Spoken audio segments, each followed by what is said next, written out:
আসসালামুআলাইকুম বন্ধুরা, আমি আকাশ আছি আপনাদের সাথে। Welcome to the Techbyte. বন্ধুরা, ভিভো খুব শীঘ্রই ইন্ডিয়ার বাজারে লঞ্চ করতে যাচ্ছে তাদের নতুন smartphone Vivo V15 pro.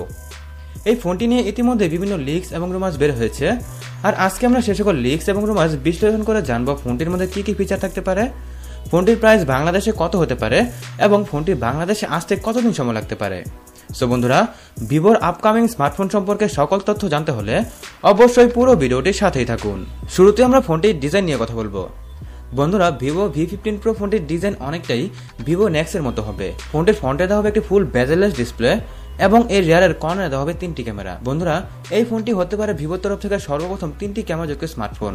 Build কোয়ালিটির কথা বলে ফোনটির সামনে গ্লাস বডি এবং পেছনে প্লাস্টিক বডি দেওয়া হবে। তবে যদি ফোনটির রিয়ারে প্লাস্টিকের পরিবর্তে গ্লাস বডি দেওয়া হয় তাহলে ফোনটিকে দেখতে অনেক প্রিমিয়াম এবং স্ট্যান্ডার্ড লাগবে, আর এটি অনেক ডিউরেবল হবে। ডিসপ্লের কথা বলে ফোনটিতে 6.4 ইঞ্চের সুপার অ্যামোলেড ডিসপ্লে দেওয়া হবে।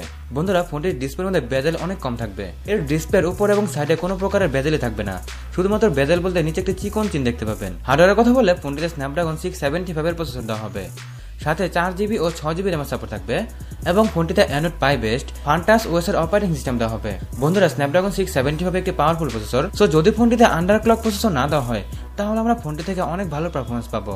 ফোনটির মধ্যে ব্যাটারি দেওয়া হবে 3400 mAh এর, যেটি থেকে আমরা 8 থেকে 9 ঘন্টার মতো ব্যাটারি ব্যাকআপ পাবো।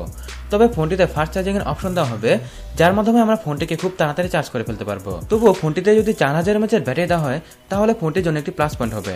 বন্ধুরা, ভিভো সবসময় তাদের ফোনগুলো সেলফি ক্যামেরাকে নিয়ে বেশি ফোকাস করে থাকে, আর ভিভো V15 প্রো ফোনটির মধ্যেও এর ব্যতিক্রম কিছু ঘটবে না, কারণ এই ফোনটির মধ্যে 32 মেগাপিক্সেলের পপ আপ সেলফি ক্যামেরা দেওয়া হবে, যেমনটা আমরা ভিভো নেক্সট ফোনটির মধ্যে দেখেছিলাম। এর সাথে ফোনটির রিয়ারে থাকবে 3টি ক্যামেরা। 3টি ক্যামেরার একটি হবে 48 মেগাপিক্সেলের, একটি হবে 8 মেগাপিক্সেলের এবং একটি হবে 5 মেগাপিক্সেলের। বন্ধুরা, খাতা কলমের মতো দেখা যাচ্ছে ফোনটির ক্যামেরা মোটামুটি ভালোই হবে। এখন ফোনটিকে ব্যবহার করেই বোঝা যাবে যে ফোনটির ক্যামেরা আসলে কেমন দেওয়া হয়েছে। তবুও এতটুকু নিশ্চিত থাকুন যে ফোনটি দিয়ে অন্য কিছু না পেলেও সেলফি অনেক ভালো তুলতে পারবেন।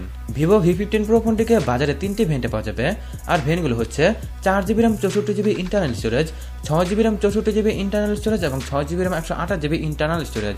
এর সাথে আমরা ফোনটিতে আলাদা একটি মেমোরি কার্ডও ব্যবহার করতে পারবো। এখন যদি ফোনটির প্রাইসিং নিয়ে কথা বলি তাহলে ফোনটির প্রাইস বাংলাদেশে 30 থেকে 35,000 টাকার মধ্যে হবে, আর ফোনটিকে আগামী 20 ফেব্রুয়ারি ইন্ডিয়াতে লঞ্চ করা হবে। সো যদি ফোনটিকে 20 তারিখে ইন্ডিয়াতে লঞ্চ করা হয় তাহলে ফোনটি আগামী 1 মাসের মধ্যে বাংলাদেশের বাজারও অ্যাভেলেবেল হয়ে যাবে। এ সকল কিছু ছাড়াও ফোনটিতে in display fingerprint scanner, 3.5 headphone jack এবং ফাস্ট চার্জিং এর অপশন থাকবে। আর যদি ফোনটিতে এ সকল ফিচার দেওয়া হয় এবং এর প্রাইস বাংলাদেশে 25,000 টাকার মধ্যে হয় তাহলে এই ফোনটি আপনার জন্য একটি বেস্ট ডিল হতে পারে। সো বন্ধুরা, ভিভো V15 প্রো নিয়ে এ সকল কিছু ছিল আজকের ভিডিওতে। ফোনটি নিয়ে আপনাদের মতামত কি অবশ্যই আমাকে কমেন্ট বক্সে জানাবেন। আজকের মতো এখানেই বিদায় নিচ্ছি। যদি আজকের ভিডিওটি আপনাদের ভালো লেগে থাকে তাহলে অবশ্যই ভিডিওটি লাইক করবেন, শেয়ার করবেন এবং আপনি যদি এখনও টেকবাইট ফ্যামিলির সাথে যুক্ত হয়ে না থাকেন তাহলে এখনই সাবস্ক্রাইব বাটনে প্রেস করে পাশের বেল আইকনটিতে প্রেস করে নিন। বন্ধুরা, অসংখ্য ধন্যবাদ ভিডিওটি দেখার জন্য। বাংলা দেখুন, বাংলায় শিখুন।